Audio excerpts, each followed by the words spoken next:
பிப்ரவரி 28 அதிகாலை டெஹ்ரானின் வானம் திடீரென வெடிப்பு ஒலியால் குலுங்கியது. அமெரிக்கா இஸ்ரேல் கூட்டு தாக்குதல் ஈரானின் முக்கிய பாதுகாப்பு மையங்களை இலக்காக எடுத்தது. உலகம் முழுக்க ஒரு நிமிடம் இங்கேயே இந்த போர் முடிந்துவிடும் என்று நினைத்தது. ஆனால் நடந்தது முற்றிலும் மாறுபட்டது. தலைமைக்கு அதிர்ச்சி ஏற்பட்டாலும் ஆட்சி சரியவில்லை. மாறாக இன்னும் ஆபத்தான புதிய கட்ட போர் தொடங்கியது. இப்போது தாக்குதல் வெறும் இராணுவத்திற்குள் மட்டுமில்லை, துறைமுகங்கள், பொருளாதாரம், உள்நாட்டு நிலைமை எல்லாம் இலக்காக மாறியுள்ளது. இந்த மோதலின் மேல் தொங்கிக் கொண்டிருக்கும் மிகப்பெரிய நிழல் அணு ஆயுதம். கடைசி வரை தன்னை காப்பாற்ற ஈரான் அந்த வழியை தேர்வு செய்யுமா, அல்லது உலகம் அறியாமல் இந்த போர் நீண்ட நிழல் போல தொடருமா? அடுத்த சில நாட்களில் எடுக்கப்படும் முடிவுகள் ஒரு நாட்டின் விதியை மட்டுமல்ல, முழு உலகத்தின் எதிர்காலத்தையே மாற்றக்கூடும். வாங்க, ஈரான் இஸ்ரேல் போர் நிற்க வாய்ப்பு இருக்கிறதா? இருந்தால் எந்த வழிகளில் அது சாத்தியம்? இப்போது அதை பார்க்கலாம். அதற்கு முன்பு முக்கிய செய்தி.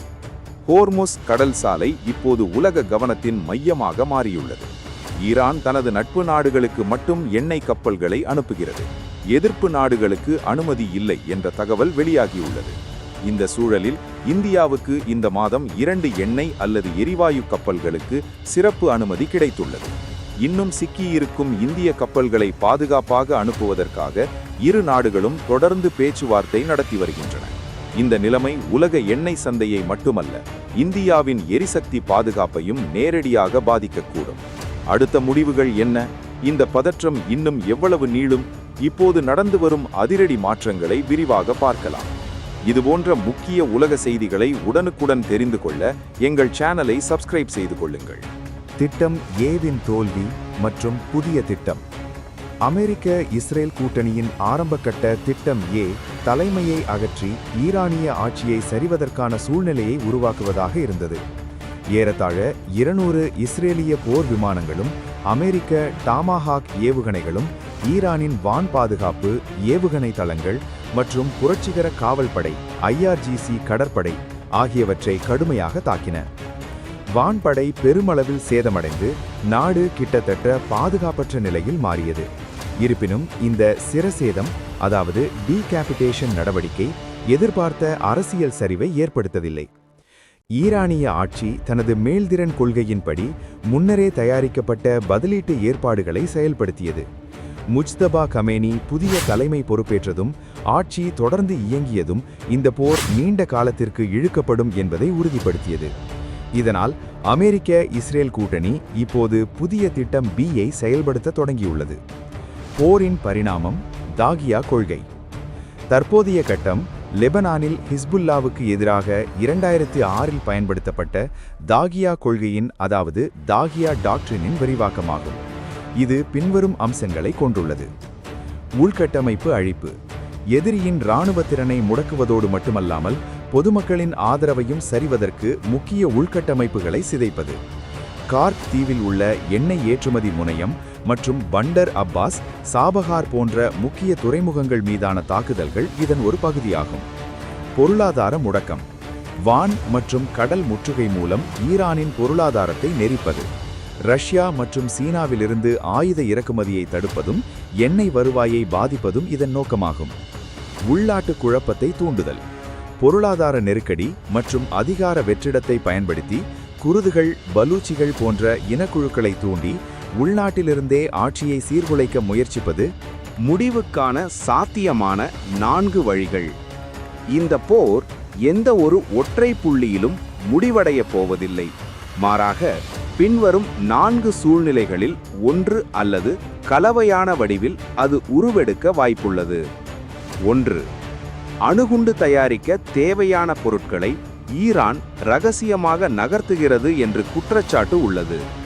தனது பாரம்பரிய இராணுவம், அதாவது விமானப்படை, கடற்படை மற்றும் ஏவுகணை திறன்கள் பெருமளவில் சீர்குலைந்த நிலையில் ஈரானிய ஆட்சிக்கு இருக்கும் ஒரே பாதுகாப்பு உத்தரவாதம் அணு ஆயுதமே ஆகும். அதுவே உயிர் பிழைப்பதற்கான சமன்பாடு, சர்வைவல் ஈக்குவேஷன் என கருதப்படுகிறது. இனி அதை மறைத்து வைத்திருப்பதில் பயனில்லை என எண்ணும் ஈரான் விரைவாக அணு ஆயுதங்களை உருவாக்கும் முயற்சியில் இறங்கக்கூடும். இதனை தடுக்க இஸ்ரேலும் அமெரிக்காவும் புதிய மற்றும் மிக கடுமையான தாக்குதல்களை தொடங்க வாய்ப்புள்ளது. ஒரு பாலைவன பகுதியில் நடத்தப்படும் அணு சோதனை இந்த மோதலின் முடிவுக்கான தொடக்க புள்ளியாக மாறக்கூடும். அதாவது, ஈரான் அணுகுண்டு வைத்திருந்தால் எதிரிகள் தாக்குவதற்கு பயப்படலாம். ஏனெனில் அணுவாயுதம் ஒரு நாட்டுக்கு கடைசி பாதுகாப்பு சக்தி போல இருக்கும். அதனால் சில நேரங்களில் இந்த பயம் போரை தடுக்கவும் உதவலாம். ஆனால் இப்போதைக்கு ஈரான் முழுமையான அணுகுண்டு தயாரித்தது என்று உறுதியான ஆதாரம் இல்லை. 2. போர் முடிந்தாலும் இருதரப்பும் மறைமுகமாக தாக்கி மோதலை தொடர்ந்து நடத்தும் நிலை. போர் முடிந்த பின்னரும் போர்களுக்கு பிந்தைய போர்கள், அதாவது வார்ஸ் ஆஃப்டர் த வார், தொடரக்கூடும். இருதரப்பும் நேரடி மோதலை தவிர்த்து சைபர் தாக்குதல்கள், நாசவேலைகள், முக்கிய நபர்களின் படுகொலைகள் மற்றும் ட்ரோன் தாக்குதல்கள் போன்ற மறைமுக நடவடிக்கைகளில் ஈடுபட வாய்ப்புள்ளது. இது மிகவும் சாத்தியமான காட்சியாக கருதப்படுகிறது. இஸ்ரேல் ஈரானை நீண்டகாலம் பலவீனமாக வைத்திருக்க இதை மேற்கொள்ளும். அதே நேரத்தில் ஈரான் பழிவாங்கவும் தனது தடுப்பு சக்தி டிட்டரன்ஸ் ஐ மீண்டும் கட்டமைக்கவும் இதை பயன்படுத்தும். இந்த நிலையில் ஈரானின் ஆட்சி மாறாமல் ஆனால் கடுமையாக பலவீனமடைந்த நிலையில் தொடரக்கூடும். இதனால் இப்போது போரையே நிறுத்தி மீண்டும் மறைமுகமாக தாக்குதல் நடத்தலாம். 3.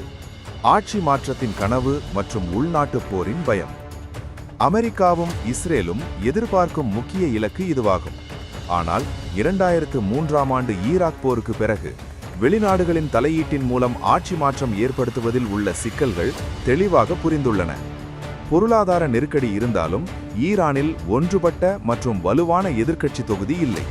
மாறாக ஆட்சி சரிந்தால் அது இன மோதல்கள் நிறைந்த உள்நாட்டு போருக்கு வழிவகுக்கும் அபாயம் உள்ளது. ஈரானில் ஆட்சி சரிந்தால் உள்நாட்டு போர் உருவாகலாம். அந்த குழப்பம் அண்டை நாடுகளுக்கும் பரவலாம்.